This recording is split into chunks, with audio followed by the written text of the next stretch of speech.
places like the United Nations, they're going to start attacking Israel, and they're going to blame Israel for this. So think about like going into Gaza Strip.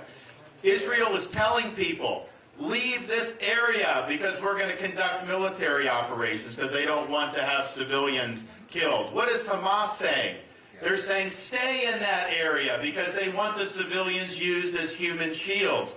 Don't tell me that this is Israel's fault. It is not. And you're going to start to see more and more pressure, so we just have to remain strong as Americans that they have to be able to defend themselves. They are not the problem here, and we got to have a mortal blow to Sunni jihadists. Also, I will say, and I don't know what Biden's going to do, but we cannot accept people from Gaza into this country as refugees. I am not going to do that. If you look at how they behave, not all of them are Hamas, but they are all anti-Semitic. None of them believe in Israel's right to exist. None of the Arab states are willing to take, any of them. The Arab states should be taking them if you have refugees. You don't fly people and import them into the United States of America. So we're going to be very strong on that. And I think about our country, you see these demonstrations supporting Hamas in the United States of America.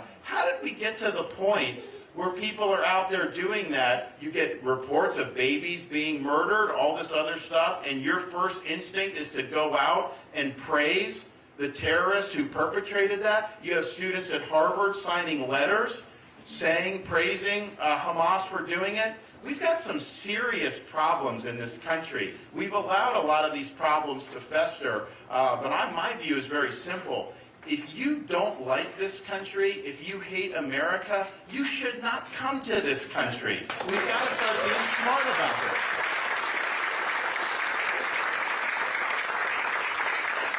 And what this also raises is the question of how much risk now do we have as Americans because of this open border that we've had. And, obviously it's worse than it's ever been under Biden, but this has been a problem for decades.